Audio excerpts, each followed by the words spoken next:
Welcome everybody to Humanist Canada's webinar series. My name is Anna Popovich and I will be your host today. This is part 3 of our webinar series on sexual and reproductive health.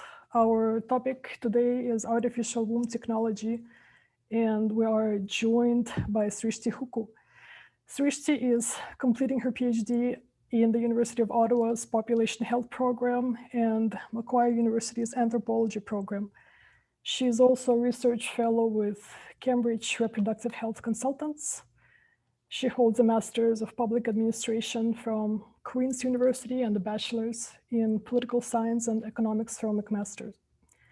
Srishti has undertaken comparative research projects focusing on the welfare state and health systems in Canada and Sweden.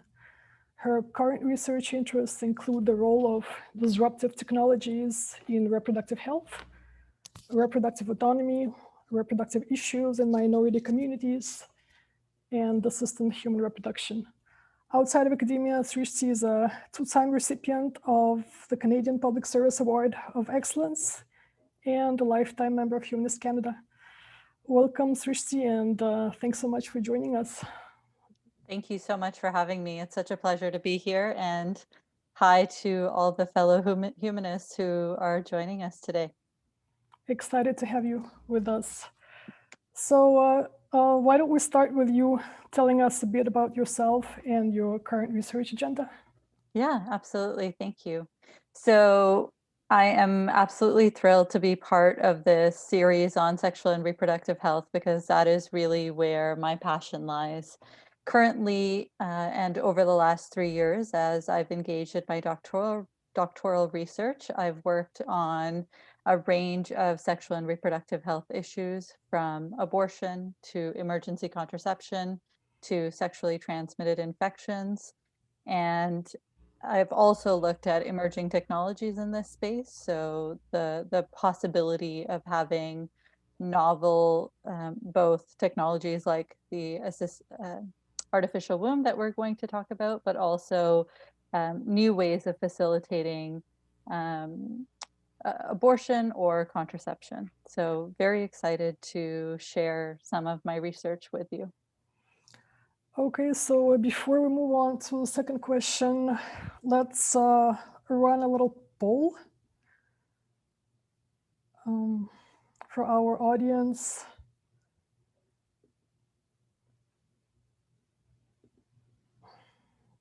There it is. If you can please take a moment and complete the poll. We can go with the answers that we have so far. Okay, it's 74%. So I'm going to end the poll, share results. Can you see that? Yes, that's great. So if you can go over the responses. Perfect. So the reason that I wanted to do a bit of an interactive poll with all of you is to really share with you some of the reasons behind why I think the research that I work on is really important, and some of the different facets that artificial womb technology can support. So the first question is, what is the estimated global incidence of infertility? And 52% of you guessed 100 million couples. So in fact, it's actually 50 million couples is the number by the World Health Organization, and 186 million individuals. So that is a huge proportion of the population. If we look at how many premature births happen annually, the second question, you all did guess the correct answer, which is 15 million. And then the last question was, how many women die every day from preventable causes related to childbirth and pregnancy? So the correct answer for this one was 810 every day. So that's almost 300,000 women annually dying due to childbirth and pregnancy. So I hope that gives you a sense of some of the issues around artificial womb technology and what really drew me to the subject area. I grew up in California, so I've always had a passion for technology, and the intersection of technology and sexual and reproductive health issues for me was really where this project came from. So thank you so much for participating in that poll. Okay, thank you. So what exactly is an artificial womb? The artificial womb is actually a complicated thing to define. So I'm going to define it in two parts. So the first part that's important to understand is this concept of ectogenesis. So ectogenesis is a fancy word for saying that birth is happening outside of the human body. And it's actually JBS Haldane, who's highlighted here on the slide, who was first identified as having predicted ectogenesis in 1923 when he gave a lecture to the Hermetic Society, which was an intellectual club at the University of Cambridge. So in Daedalus, he made a number of predictions on the future of science, and this was one of them. So he predicted that, as we know, ectogenesis is now universal, and in this country, less than 30% of children are now born of women.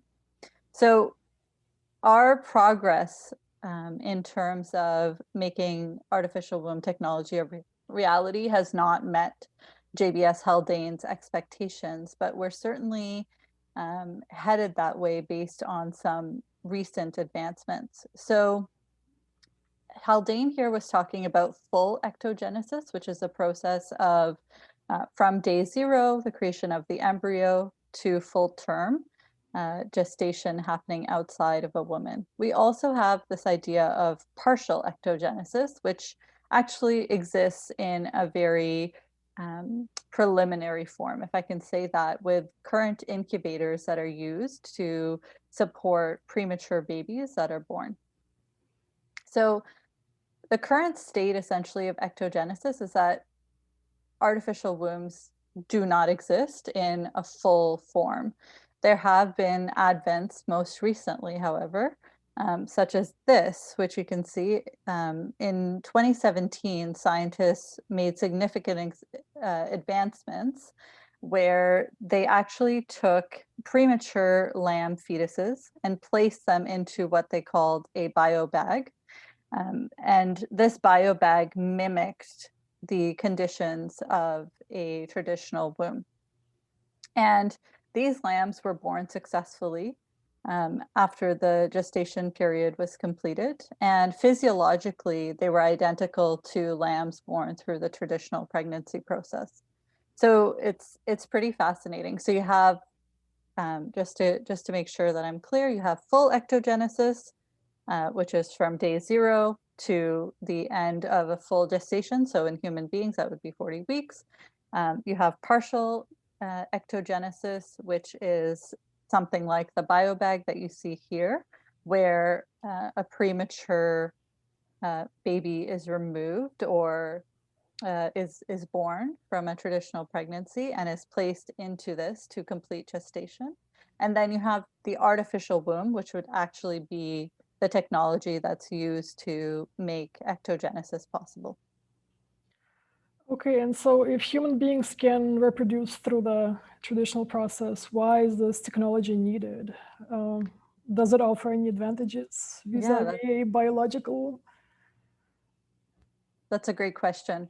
So I think that what we need to understand right now is that there are a number of technological advances that have happened in the last 3 years. So we have been able to successfully birth lambs from the artificial womb that I just described. We've also made a progress in terms of the amount of time that an embryo can be kept alive in vitro, so outside of a womb. So we've really started to hit these legislative limits that exist, which is why I decided to embark on the research project, which focuses on Canadian citizens and Australian citizens' perspectives on artificial womb technology.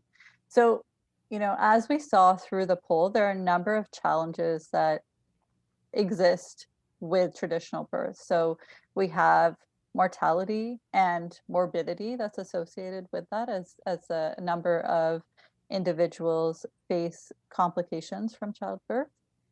There are mental health issues. So there is this concept of tocophobia, which is actually now recognized in the DSM-5. It's a fear of childbirth or pregnancy.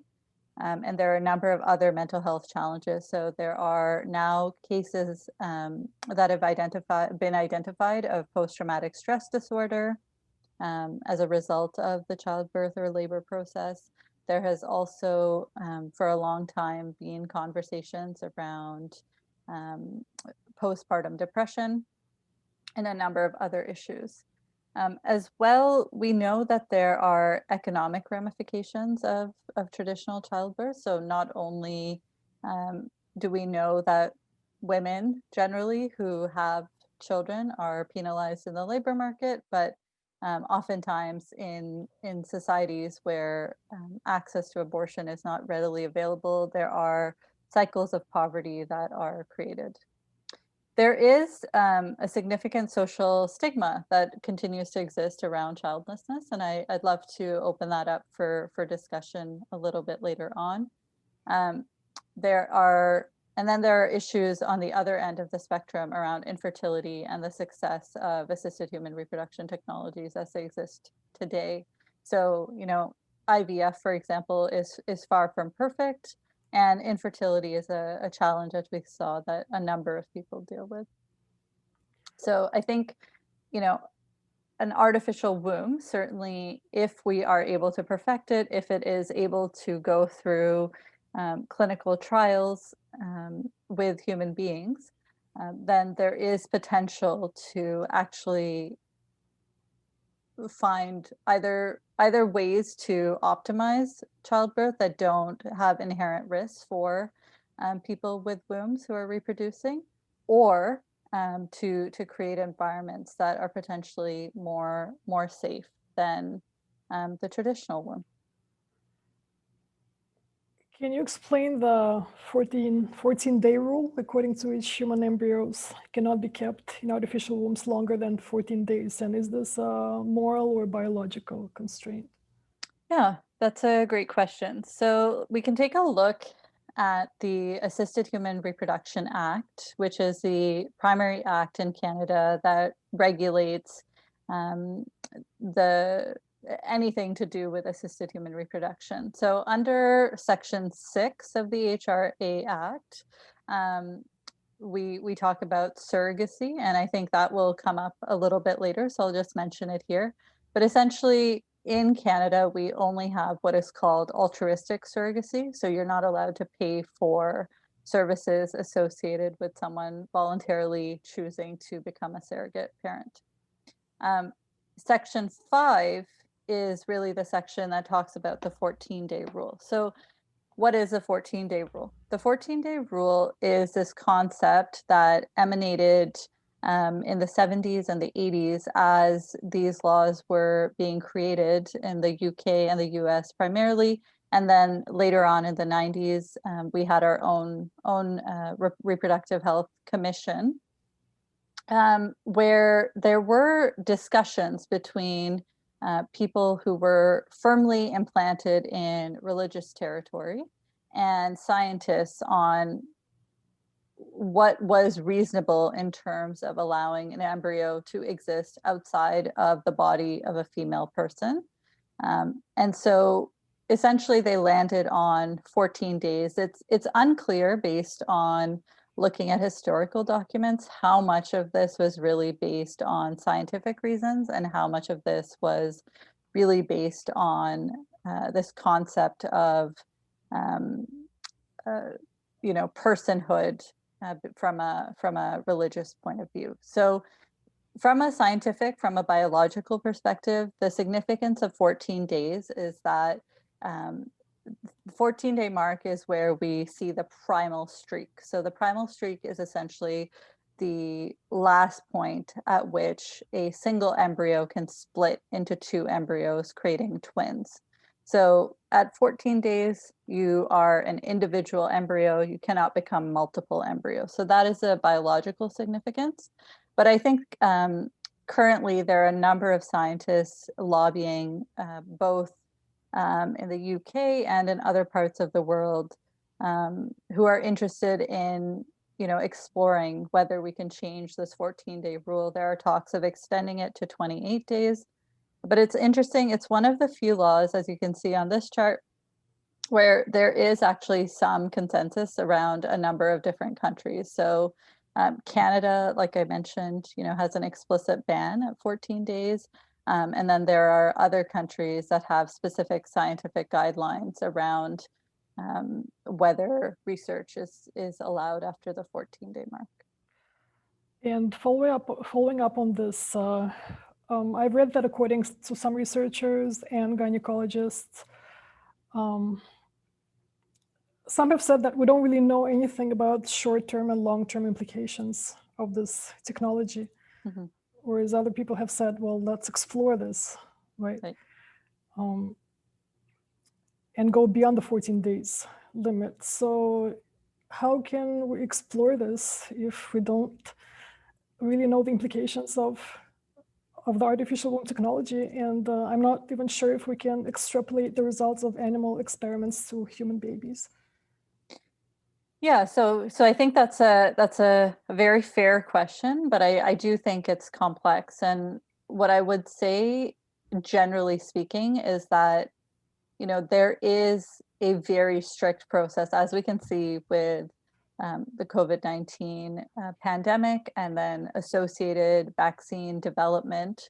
There is a very strict process that exists for any sort of new technologies, health technologies that become available in a country. And so I think, it really depends on whether we're talking full ectogenesis or we're talking partial ectogenesis in terms of what we are ready to engage in as a scientific community. So from a scientific perspective, some countries, specifically in Europe, have decided to make large investments in exploratory research and the development of artificial womb technology. So I think within the next 5 to 10 years, we'll actually have technology, a bio bag per se, for partial ectogenesis that could be tested on, could be ready for human clinical trials. So I don't know that I directly answered your question, Anna, but I think essentially what I'm saying is that there are countries who are making investments in exploratory research at this point. And I think once that research progresses, we'll be able to see some of the initial results and evaluate what makes sense in a Canadian context.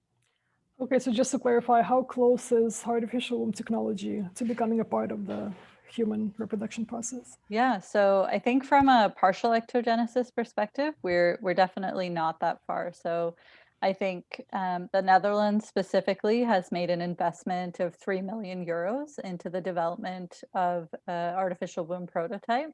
And their estimates are that within the next 5 to 10 years, this prototype will actually be ready for human clinical trials. So certainly we are on the cutting edge. So it's exciting to be able to have this discussion, before the technology is fully developed, because as part of my study, my hope is essentially that Canadians and Australians can express their thoughts around what is reasonable, what is the supply and demand curve of this technology look like, and then we can leverage my study, hopefully, to help inform policymakers in terms of what makes sense for our context here. Okay, thank you. And by the way, if you have any questions, you can submit them again with the Q&A tool at the bottom of the screen, and we can start addressing them. So, Srishti, what do you see as the biggest challenges to artificial womb technology being implemented? Yeah, why hasn't it been implemented? Right, absolutely. I think there are a number of challenges. So I think the challenges are not necessarily unique to artificial wombs. I think we really have to keep that in mind. I think there are challenges in terms of investments. So we know that femtech, or technology which is geared towards female or WOMX issues, so people who are identifying as women, but maybe transgender or identify as other genders. Investments in this domain are relatively new. And so over the next number of decades, I think we'll see quite a amplification of research in this space. But beyond sort of that, broad scale lack of investment in femtech, I think all emerging technologies face a number of issues. So there are obviously the technological barriers. So we haven't actually been able to successfully create something like a biobag until 2017, although there have been a number of scientists who have been working on creating something comparable. I think that there are ongoing legal and regulatory challenges. So we discussed the 14-day rule. I think the 14-day rule would be a clear barrier in terms of the artificial womb being able to do full ectogenesis, unless there were modifications to the way that that law is written. And then I think that there are a number of bioethical and risk management and socioeconomic considerations that come into place. Are we ready as a society? Are we ready as a global community to embark on this research? Are we ready to embrace it? Do we have the welfare state that's ready to respond? Because you can anticipate, just any infinite number of variables of what could happen when people decide to reproduce using this technology, comparable situations to those that happen today with traditional birth. So, we have adoption, we have surrogacy, we have, premature birth, et cetera, et cetera. So I think we need to decide as a society, as a global community, what it is that we're ready for. Okay, so here's a question from Marty. Hello, Srishti. Has your research or research done by others show the relationship between various religious traditions and willingness to explore this technology? I'm so glad you asked that. Hi, Marty. So I am super passionate about this angle and really, really keen to look at it. So my research has a number of key objectives. So first and foremost, I'm looking forward to understanding the attitudes of citizens in both Canada and Australia towards artificial womb technology, its development, its availability and use. I'm also interested in looking at marginalized communities. So whether those are racialized individuals or individuals from the LGBTQ plus communities, or those with specific mental health challenges, or those who are already using assisted reproductive technology. So I'm interested in hearing those perspectives, those experiences. And then I'm also interested in hearing sort of the perspectives of employers, abortion providers, pro-choice organizations, the OBGYN community, et cetera. So as part of the survey design, there are questions around both religious or spiritual affiliation, as well as questions around the degree of religiosity. So you could identify as ex-faith, but perhaps you're not particularly religious in terms of participating in rituals or traditions, that sort of thing. So I am hoping, in fact, that there will be some interesting findings with regards to perhaps humanist perspectives on these issues versus the views of those from different religious communities. A question from Brick. This sounds like Brave New World. If ectogenesis is perfected, will we be able to design humans for the needs of society? Not labeling good or bad, just a question. And on that note, I've seen people in mass media refer to this as sci-fi horror resembling baby farms from the Matrix, and just curious, right, the language that is being used in the media to talk about this. Yeah, absolutely. And that's another, so you can see here the broad research questions that my studies focus on. But, you know, I think that there are opportunities, as per the last question, to really have an influence on what regulation and legislation of emerging technology, specifically the artificial womb, looks like. And I can say, although my study is still in its infancy, that there has been an unequivocal sort of concern around eugenics and this idea of designer babies. So this is not a unusual question, and I think it's really good that we are raising these concerns. And I think that depending on how we decide to regulate these technologies, it will impact sort of the downstream effects. But I don't necessarily think that you know, fear mongering per se is the best way to approach a scientific you know, opportunity that we have with this technology. So, you know, my suggestion would be that we really think seriously and have these discussions about the bioethics of these issues before the technology becomes readily available. Okay, thank you for the questions. Can keep them coming. So what would you say is the impact of this technology on abortion rights?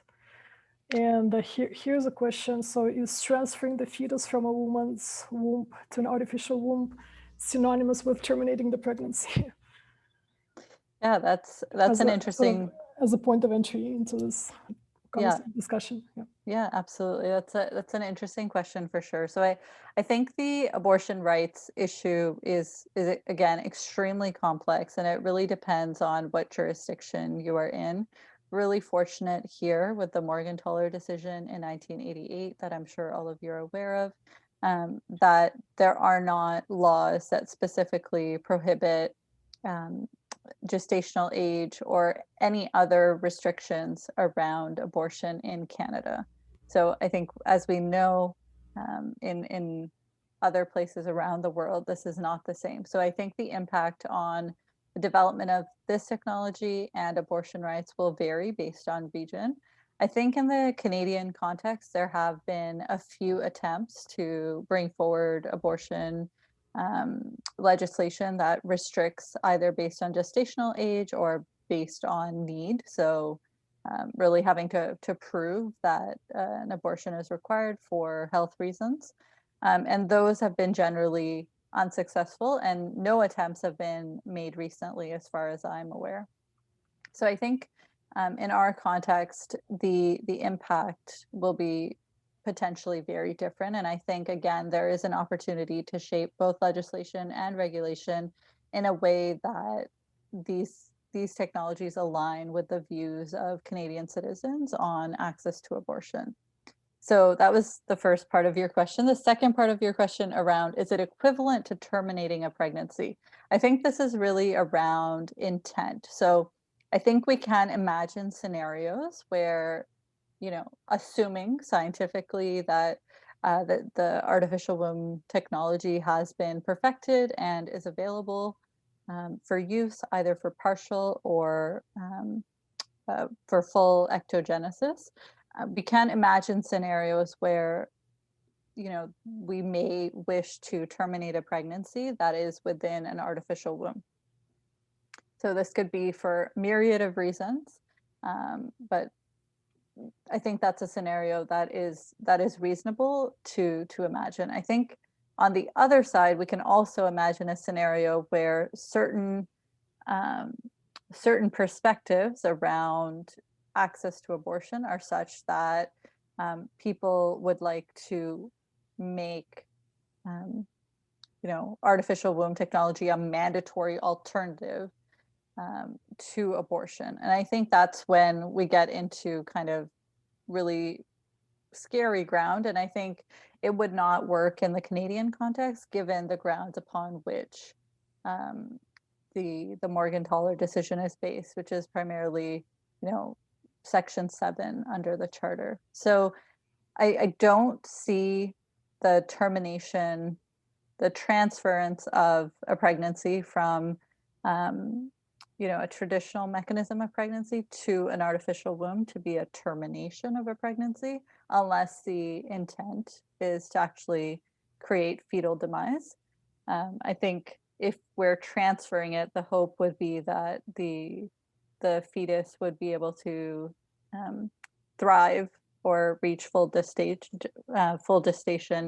in the artificial womb. But at the same time, I think we can imagine scenarios where artificial womb technology could result in, pregnancies being terminated the same way that they're terminated today for myriad reasons. Yeah, just echoing what you said. Here's a quote from the National Post, from an article in the National Post. Imagine if states like Oklahoma in the US mandated women who were getting abortions to put the fetus into an artificial womb. Right, absolutely. And so so my research focuses on the Canadian and the Australian context. And again, up until this point, the research is very much in its infancy in terms of the survey and my conversations, my in-depth interviews with folks. But certainly no one up until this point has expressed any intention of using this to get rid of access to abortion. In fact, people have been quite adamant that, access to abortion is something that is fundamental and as a medical service should not come up to debate, and really positioning artificial womb technology as an alternative to existing technologies already within the assisted human reproduction space. A question from Michelle. Hello, Srishti. Thank you for your presentation. Do you see this technology leading us to a future where the role of gender will be irrelevant, or at least secondary to other considerations in biological conception and or parenting? Hi, Michelle. I think that's a great question, and I have a slide just for that. So we're quite lucky. We have, I think, a very rich history. Shulamith Firestone was actually a Canadian radical feminist who wrote on exactly this issue. And then Simone de Beauvoir in The Second Sex also discussed the impact of what women are and the role of gender, family, and the intersection with all of these with biology. So I think that, assisted reproduction has been really, really phenomenal in terms of challenging our notions around who should have access to the right to reproduce, who should be able to reproduce, because people who were previously infertile wouldn't have had access to that other than through adoption or surrogacy. And then I think the artificial womb specifically takes us to a completely different level of potential impact. So I'm not convinced that, gender will disappear entirely, but I do think that we will have to deal with some of the not just like heteronormative beliefs that we have around what relationships should look like, but also the conception of the nuclear family as the be all end all of how to have a family. So I think, fortunately in Canada, from a LGBTQ plus perspective, we've really been able to move forward in this domain with different types of parenting being not only allowed but encouraged, as well as different types of parents for adoption being having an increased openness to that. So I hope that answers your question, Michelle. I don't think that gender will disappear overnight because of the advent of this technology, but I think essentially we will continue, at least in the global north, to challenge some of the assumptions that we have around who should be doing what and why they should be doing that. There is also, there is a Dr. Ruth Feldman, who is an Israeli neuroscientist and psychologist, recently shared some research around levels of oxytocin in both men and women as part of the reproductive process. And what the research really showed was that oxytocin, which is the key sort of chemical that is required for bonding with an infant, was at the same level for both men and women who were part of the reproductive journey.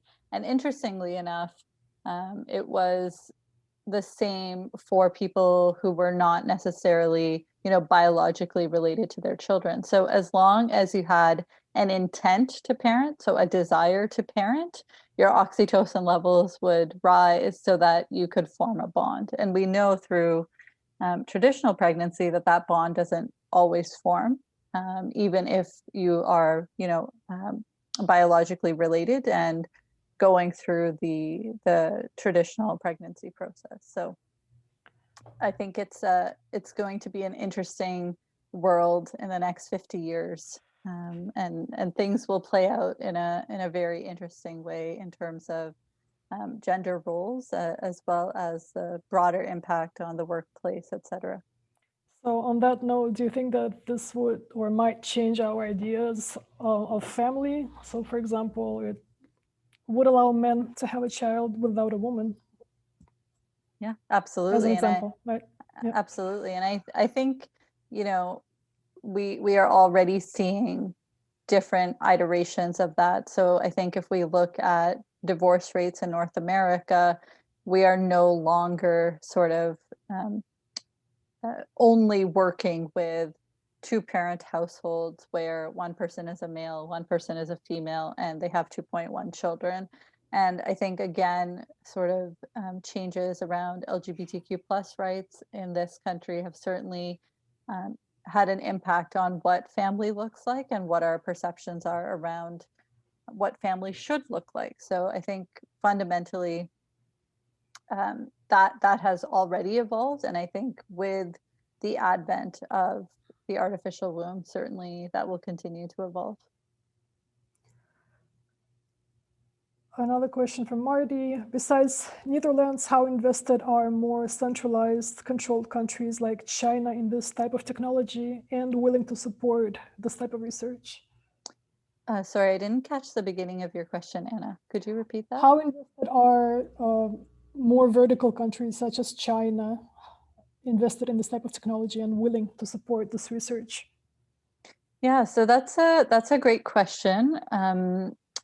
I have not read any specific information in terms of research that's being conducted within China, but as we know from the CRISPR baby incident, where certain genes were modified, we're not always aware of some of the things that are happening internationally within labs. So as far as I know, there has not been any specific investment in those regions, but certainly there are conversations that have been happening in the last 3 years in the US, in the UK, in terms of what the future of assisted human reproduction should look like, and how and where should things like the artificial womb go in terms of development of these technologies. Question from Diana. Can human clone be considered as part of this research? Yeah, that's interesting. I'm not sure exactly the question, but I don't think that the purpose of the artificial womb is necessarily to facilitate human cloning. I think that, again, in Canada, we have the Assisted Human Reproduction Act, which does prohibit cloning. And so I think those laws would need to be reviewed if we wanted to, for some reason, kind of create linkages between artificial womb technology and cloning. But I don't think that that is the intent, and certainly the next iteration of the artificial womb is not being created with that intention. It's being really created with the intention of care for premature babies and to improve the NICU technologies that currently exist. Okay, next question is, do any religious people object to this technology? I think you've touched on this a little bit, but maybe you can expand. Yeah, sure. So I think the conversations that I've had, let's just stop share for now. I think the conversations that I've had so far have been quite interesting. I've spoken to people of a number of different religious affiliations, and I think they've had interesting perspectives in that they are uncertain about what the rules around any sort of assisted human reproduction technologies are within their faith. So whether that's IVF or other methods that exist that are outside of sort of the traditional, coital approach to reproduction. They weren't really sure what the rules were around those issues, so they were not necessarily able to extrapolate those rules to the context of an artificial womb. Nonetheless, again, based on preliminary conversations, I think out of like some odd 100 people, only one person had this sort of very explicit reaction that under no circumstances should this be created because it was kind of against God, against nature. But that was certainly, I wouldn't say that was the majority of the sentiment. So I think, again, as my research progresses, I would love to come back in a year from now, to be able to share some of the findings to really paint a picture on what the perspectives are and how, if those perspectives at all differ based on people's religious affiliation. Question from Michelle. Hi, Michelle. This possibility of procreation will undoubtedly be presented as an attractive new service for wealthy populations, a service offered by health professionals wishing to take maximum advantage of a new market. Isn't this a new form of commodification of the human body?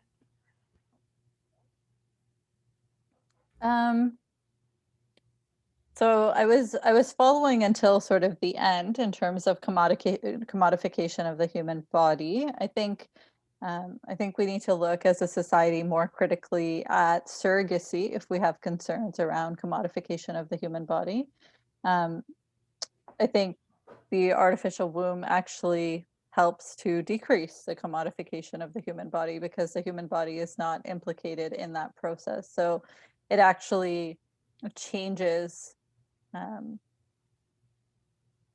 it changes the paradigm completely in that there is not this biological predeterminism based on how someone is born and what organs they're born with.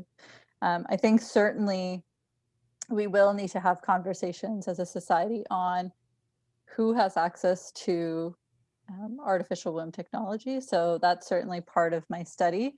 And I'm certainly interested in knowing whether people believe that this is something that should be subsidized or not once it becomes available and is scientifically sort of endorsed. So is this something that should be restricted to, wealthy people who have the private funds to engage in this activity? Is this something that should be subsidized by provincial healthcare plans? Is this something that should be considered a technology that we only use for emergencies in the case of a premature birth? I think those are conversations that need to be had. But personally, I think we've sort of moved past this idea of commodification because, assisted human reproduction is so rampant. The take up of IVF is so rampant. We've had in Canada models, for example, in Quebec, where you had fully funded IVF programs. So I think we've sort of accepted as a society that this idea of parenting, this idea of reproduction trumps some of the limits of turning these things into a commodity. Another question from Michelle. Will the common attitude of men to be protective of women, as currently their only mean of having descendants, evaporate? Will they stop being protective of women as a result of this technology becoming available? Yeah, I'm not sure exactly how to answer that question. I certainly I can't make predictions around how an entire half of the human species will react. But I do think that if we look at things like gender-based violence right now, the fact that artificial womb technology doesn't exist does not prohibit people of some genders from violating those of other genders. And so I don't think that we can predict, exactly how that would change or evolve going forward. But I think it's a bit too much of an extension to say that just because someone is a man, they are protective of women. I don't think the data bears that out. Will the biological environment of the mother, microorganisms, sounds, chemicals during the gestational period be a missing piece in the fetus's development? Are there studies that are looking at the impact of this? Yes, there are definitely studies that are looking at that. And so that, I would say, is one of the things that was difficult from the research that was conducted on the biobag. We could only the scientists could only assess physiologic comparability. So they could only say, okay, the heart size is the same, the nature of the breathing is the same, the lung development is the same, et cetera, in the lambs. We couldn't do a study to say, okay, these lambs are, psychologically identical to lambs that are born through a traditional mechanism.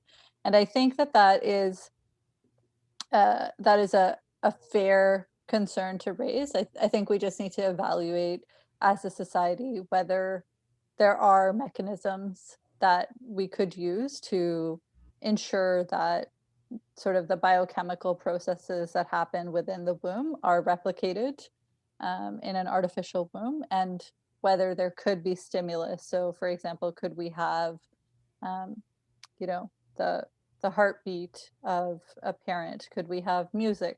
Could these be sort of future iterations to explore of this technology? I think that's certainly something that scientists are interested in looking at. And I think, issues around bonding and attachment and those conversations will only be able to happen once we actually develop the technology and we actually start, reproducing from it to do some comparability studies. Thank you. What do you think will be the immediate impact of artificial womb technology once it becomes available? Yeah, so I think in the short term, if we're talking about the next 5 to 10 years, I'm really, really excited to see what will come out of the Netherlands and to see how and if those human clinical trials are successful. I think essentially the immediate short-term hope is really to bring down that number around premature around deaths associated with premature birth. So if we can bring that number down such that, premature births that are prior to the 25-week point, prior to the 21-week point, can still be successfully gestated in an artificial womb, I think certainly that will be a huge success for the technology. And I think I would certainly hope that would reduce some of the the associated health impacts that premature babies face, because the current technology of the incubator is great, but it's far from perfect, and that early exposure to air when lung development is really has not been completed is really difficult for the premature babies, and it leads to a number of morbidities over the life cycle. And so I think if we can reduce morbidities associated with premature birth and then reduce mortality associated with premature birth, those would be huge wins. Has the COVID pandemic had an impact on the artificial womb technology? Yeah, so they have actually. Whoops. Can you hear me okay? It said Yep. I was muted. Okay, perfect.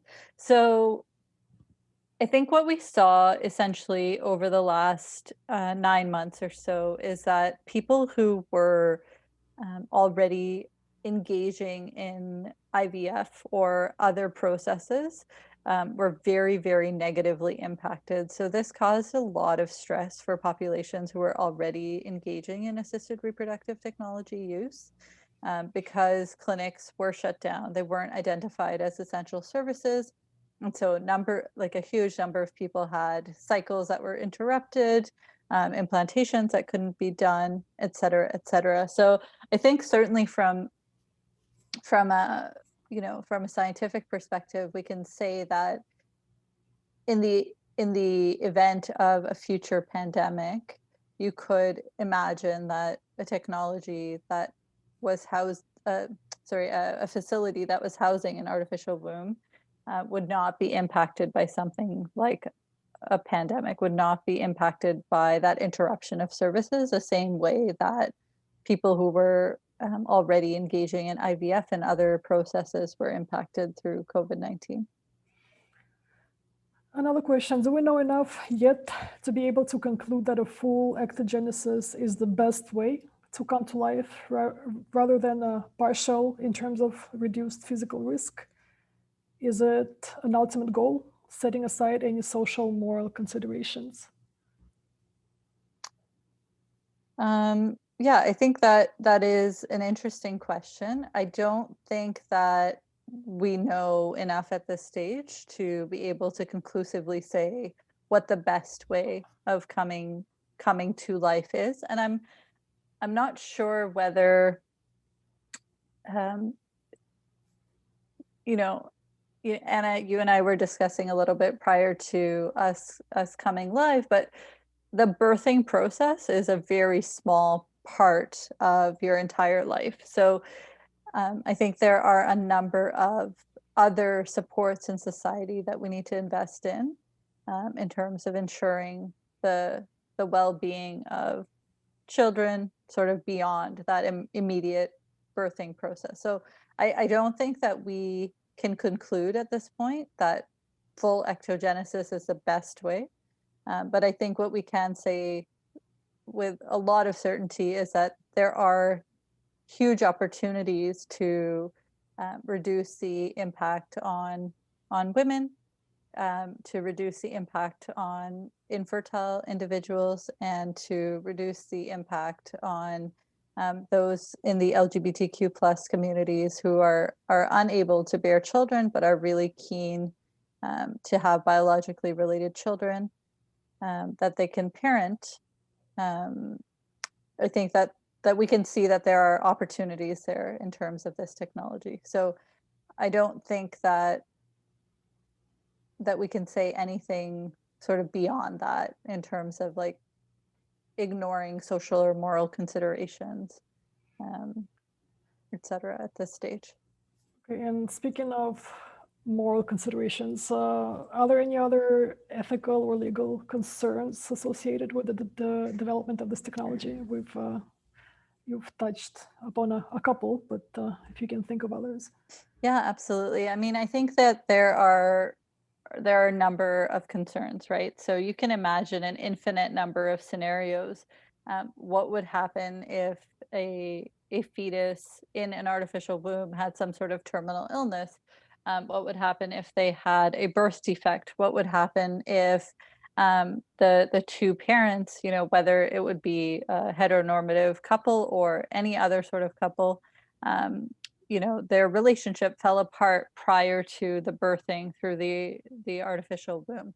So I think we can think of an endless number of legal and ethical issues that can come out of this technology.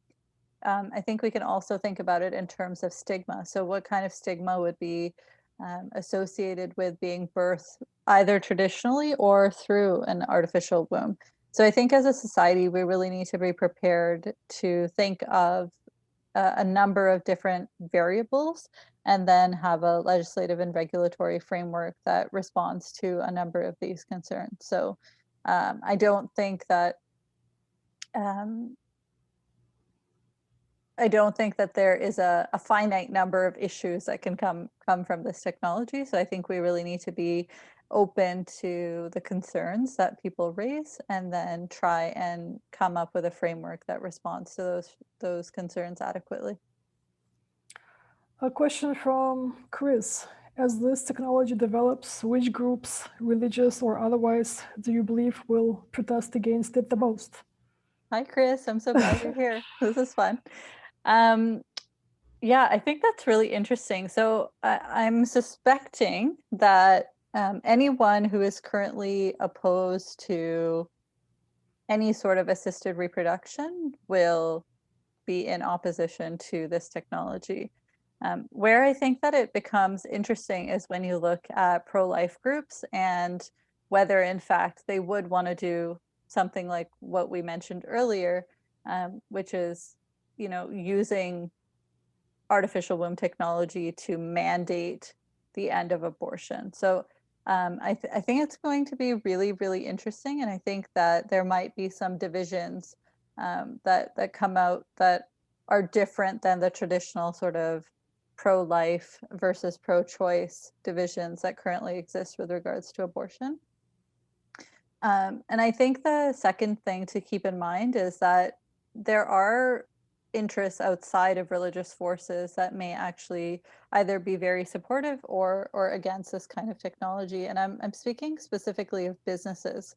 So business from the perspective of employers. So employers potentially could have a lot to gain by subsidizing these types of technology so that people do not need to take sick days associated with the pregnancy process, et cetera. On the flip side, you can also imagine that businesses who are focused on maternity wear, for example, would be really, really against artificial womb technology because perhaps demand for, certain clothing, et cetera, would decrease. So I think we're going to be surprised in terms of who is for this and who is against this. And I think it's going to move a bit beyond sort of the traditional dividing line of religious versus non-religious. Okay, thank you. So we're coming to the end of the conversation. There are a couple more questions. I don't know, Srishti, would you like to address them? Sure. It's 4:00. So a follow-up question from Chris and then another one from Richard.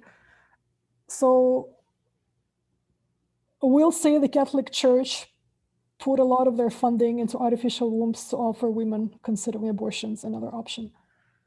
I think that's an absolutely fair question. And I think, interestingly enough, this might be an issue where new allegiances are formed.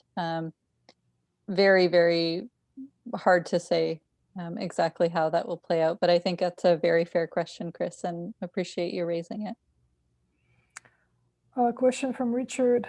I understand that the large research projects are government sponsored. Is there a role for private enterprise investment following government bioethical guidelines?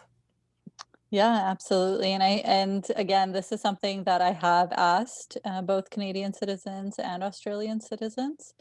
I'm really, really keen to see where their thoughts are on this. I think that ultimately,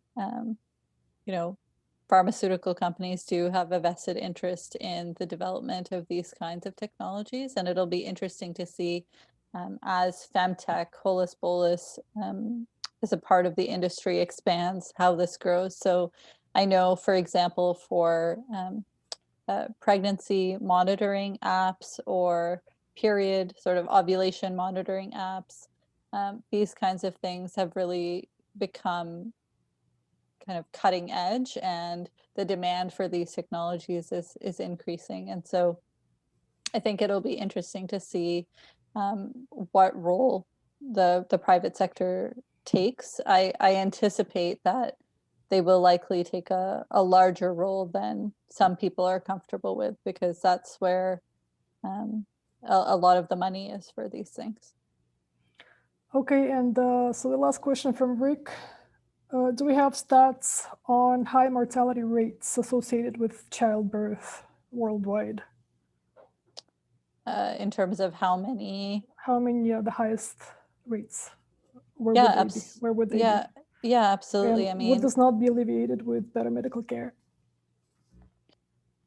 sorry, I didn't catch the last part. Would this not be alleviated with better medical care? I think, yeah, there are statistics for sure. I think it's something like 7 of 100,000 births in Canada result in maternal mortality, and we have some of the best healthcare that's available globally. So I think certainly in certain regions, in low-income countries, which is where a lot of the maternal mortality happens, I think there is certainly room for improved access to care. Perhaps the care that exists is good, but not everybody is able to have access to it. And I think that there are huge issues with sort of chronic conditions that occur at the same time. So, you know, having access to medication for diabetes while you're pregnant may be challenging in some scenarios, just as an example. So I think certainly in low income settings, low resource settings, that there is a case to be made that better medical care could help bridge that difference. And I think the sustainable development goals as they're written are certainly looking to reduce maternal mortality beyond just using artificial womb technology. So by 2020, you know, there are huge strides that are hoped to be made in that domain. Okay, wow. Well, thank you, Srishti, so much for this engaging conversation. And thank you all for your questions. Just a reminder as we wrap up our session that you will receive a follow-up email with an invitation to fill out a survey. We appreciate your feedback, so if you have a moment, please fill it out. You can also suggest a speaker or a topic of interest to you. And finally, our next webinar will take place on January 17th, and our topic will be Understanding Science as a Process, Why Science is Not All About Results. And you can find more information on that in our newsletter as well as on our website. So thank you all for being here today.